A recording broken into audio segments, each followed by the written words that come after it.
प्रिय दर्शकों, आपका भक्ति संदेश चैनल में हार्दिक स्वागत है।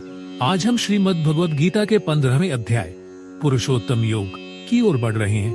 यह अध्याय जीवन, आत्मा और परम पुरुष के रहस्यों को खोलता है। यहाँ भगवान श्री कृष्ण हमें संसार रूपी अश्वत्थ वृक्ष की जड़ों से लेकर आत्मा की अमरता और परम पुरुष की महिमा तक की यात्रा कराते हैं।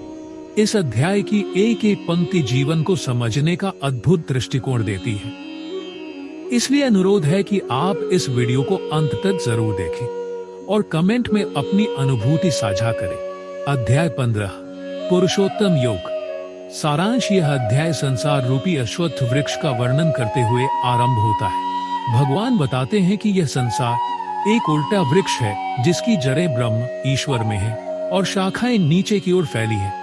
इस संसार रूपी वृक्ष को ज्ञान के कुल्हाड़ी से काटकर ही हम उस स्थान तक पहुंच सकते हैं जहां से लौटना नहीं पड़ता, अर्थात परम धाम।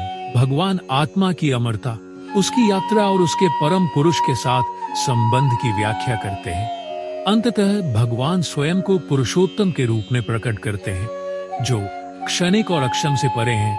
ऊर्ध्वम उल्मद शाखमश्वत्थम प्राहुरव्यम, अर्थात ये संसार एक उल्टा अश्वत्थ पीपल वृक्ष है जिसकी जड़ें ऊपर ईश्वर में है और शाखाएं नीचे भौतिक संसार की ओर फैली हुई हैं। यह श्लोक हमें संसार के अस्थायी स्वभाव और आध्यात्मिक मूल की याद दिलाता है। ममेवांशो जीव लोके जीवभूत सनातन, अर्थात जीवात्मा मेरी ही सनातन अंश है। इससे स्पष्ट होता है कि हर प्राणी में भगवान का अंश विद्यमान है।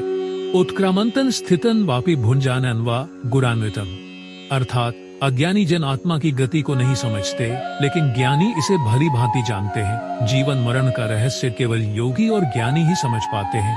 सर्वस्य चाहा हृदय सन्निविष्टो, अर्थात मैं सब प्राणियों के हृदय में स्थित हूँ। मुझसे ही स्मृति, ज्ञान और संशय का नाश होता है। यह श्लोक दर्शाता है कि भगवान ही अंत प्रेरणा के स्रोत है। यस्माच्चरमती तो हम अक्षराल्पीचोत्तम, अर्थात मैं अक्षर, नश्वर और अक्षर अविनाशी दोनों से श्रेष्ठ हूँ, इसलिए मुझे पुरुषोत्तम कहा गया है। यह श्लोक भगवान की सर्वश्रेष्ठता की घोषणा करता है। अध्याय का निष्कर्ष। यह अध्याय आत्मा की अनंतता, संसार की अस्थिरता और परम पुरुष भगवान की महत्ता को साकार करता है। यह जानने से हमें यह बोध होता है कि इस संसार में जो भी है वह क्षणिक है और केवल परमात्मा ही शाश्वत सत्य है। हमें ज्ञान और वैराग्य की तलवार से इस संसार रूपी वृक्ष को काटकर परम पुरुष की शरण लेनी चाहिए। महत्व। यह अध्याय आत्मा और परमात्मा के संबंध को स्पष्ट करता है। यह दिखाता है कि जीव भगवान का ही अंश है और भगवान ही सबके मूल में स्थित है।